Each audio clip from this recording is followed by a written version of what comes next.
ವಿದ್ಯಾರ್ಥಿಗಳನ್ನ ಮತ್ತು ಕೈಗಾರಿಕೆಗಳು ಖಾಸಗಿ ಇಂಡಸ್ಟ್ರಿಗಳಲ್ಲಿ ಕೆಲಸ ಮಾಡ್ತಾ ಇರುವಂತಹ ಕಾರ್ಮಿಕರನ್ನ ಗುರಿ ಮಾಡಿಕೊಂಡು ಗಾಂಜಾ ಮಾದಕ ವಸ್ತು ಮತ್ತು ಎಲ್ಎಸ್ಡಿ ಡ್ರಗ್ಸ್ ಮಾರಾಟ ಮಾಡ್ತಾ ಇದ್ದ ಒಬ್ಬ ಸ್ಥಳೀಯ ಮತ್ತು ಇಬ್ಬರು ಕೇರಳ ಮೂಲದ ವ್ಯಕ್ತಿಗಳನ್ನ ಪೊಲೀಸರು ಬಂಧಿಸಿದ್ದಾರೆ. ಕೇರಳದ ತಿರುವನಂತಪುರ ಜಿಲ್ಲೆಯ ಆಫ್ಕೇನ್ ಕಾಸರಗೋಡಿನ ಮನೇಶ್ ಇಂದ್ರಾಳಿ ನಿವಾಸಿ ಶಿವನಿಧಿ ಆಚಾರ್ಯ 20 ವರ್ಷ ಮಾದಕ ವಸ್ತು ಮಾರಾಟ ಮಾಡಿದ ಪ್ರಕರಣದ ಆರೋಪಿಗಳು.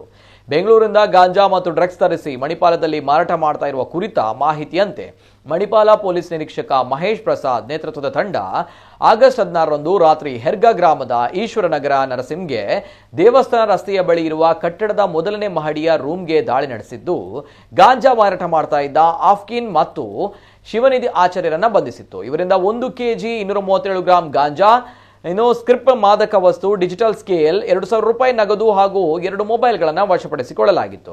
ತನಿಖೆ ಮುಂದುವರೆಸಿದ ಮಣಿಪಾಲ ಎಸ್ಐ ಅಕ್ಷಯ ಕುಮಾರಿ ಆಗಸ್ಟ್ 17ರಂದು ಗಾಂಜಾ ಮಾರಾಟ ಪ್ರಕರಣದ ಇನ್ನೋರ್ವ ಆರೋಪಿ ಮನೀಶ್ನನ್ನ ಮಣಿಪಾಲ ವಿದ್ಯಾರತ್ನ ನಗರದ ಫ್ಲಾಟ್ನಲ್ಲಿ ಬಂಧಿಸಿ 653 ಗ್ರಾಂ ಗಾಂಜಾ, 2 ಡಿಜಿಟಲ್ ಸ್ಕೇಲ್, 1 ಗಾಂಜಾ ಕ್ರಷರ್, 3,000 ರೂಪಾಯಿ ನಗದು ಹಾಗೂ 1 ಮೊಬೈಲ್ ಫೋನ್ ಅನ್ನು ವಶಪಡಿಸಿಕೊಂಡಿದ್ದಾರೆ. ಇನ್ನು ಗಾಂಜಾ ಮಾರಾಟ ಪ್ರಕರಣದ 3 ಆರೋಪಿಗಳನ್ನ ನ್ಯಾಯಾಲಯಕ್ಕೆ ಹಾಜರುಪಡಿಸಿದ್ದು ನ್ಯಾಯಾಂಗ ಬಂಧನ ವಿಧಿಸಿದೆ.